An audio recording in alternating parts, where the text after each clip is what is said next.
સુરતના પાલનપુર પાટિયા ખાતે આવેલ શ્રી સિદ્ધિવિનાયક ગણેશ મંદિર જે લાલ મંદિર તરીકે ઓળખાય છે ત્યાં હરસિદ્ધેશ્વર નેવી ગ્રુપ દ્વારા મટકી ફોડનું 2024ના વર્ષમાં સૌપ્રથમવાર આયોજન કરવામાં આવ્યું હતું, જેમાં જે પણ ગ્રુપ મટકી ફોડશે તેમને 51,000નું ઇનામ અને ટ્રોફી એનાયત કરવામાં આવશે। શ્રી ગણેશ મંદિર 4 રસ્તા ખાતે યોજાયેલ આ મટકી ફોડ કાર્યક્રમમાં સેંકડોની સંખ્યામાં લોકો મટકી ફોડે તે જોવા માટે ઉમટી પડ્યા હતા અને ડીજેના તાલે, ઢોલ નગારાના સથવારે તેમજ લેઝિમ દાવ સાથે રંગબેરંગી લાઇટોની રોશનીમાં આઠમની મટકી ફોડી ગોવિંદારાઓ દ્વારા ભવ્ય ઉજવણી કરવામાં આવી હતી અને કોર્પોરેટર કેયુર ચપટવાલાનું ફૂલગસથી સ્વાગત કરવામાં આવ્યું હતું।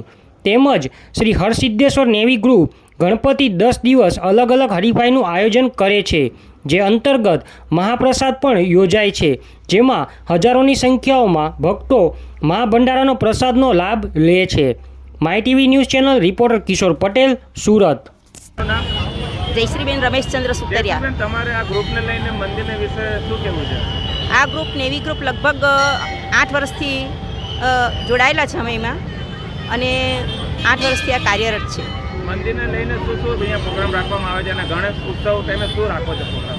ગણેશ ઉત્સવ સમયે અમે આરતી પ્રોગ્રામ રાખીએ છીએ, આરતીનો પ્રોગ્રામ રાખીએ છીએ અને આ આજે આપણે હાંડી ઉત્સવ રાખ્યો છે અને જે કંઈક મંદિરમાં કાર્યક્રમ થાય છે એમાં બધા સોસાયટીના સભ્યો, સોસાયટીના ભાઈ બહેનો ઉત્સાહથી ભાગ લે છે। લોકોનો સાથ સહકાર કેવો છે? લોકોનો સાથ સહકાર ખૂબ સરસ છે અને અમને બધી રીતે મદદ મળી રહી છે। જે આપનું નામ? મારું નામ ભાવિન ખલાસી છે। ભાવિનભાઈ, આ કયું ગ્રુપ છે અને આ પ્રથમવાર તમે પ્રોગ્રામ રાખવામાં મારા ગ્રુપનું નામ છે હરસિદ્ધેશ્વર ગણેશ મંદિર નેવી ગ્રુપ છે। અમે આ પ્રથમવાર આયોજિત કર્યું છે। આમાં અમે ફર્સ્ટ ટાઈમ કર્યું છે એટલે 51,000 ઇનામ પ્લસ ટ્રોફી રાખી છે ને અંદાજે કેટલા ફૂટથી ઉપર રાખી છે? અમે 6 સ્તર રાખ્યા છે મેક્સિમમ। આ સિવાય બીજી શું એક્ટિવિટી છે આજે? અમે આ સિવાય ગણપતિ મોટા પાયે લાવીએ છીએ, બરાબર, તો એમાં અમે ભંડારો બી કરીએ છીએ, પછી બધાને મદદરૂપ થાય એ રીતના બ્લડ ડોનેશન બી કરીએ છીએ।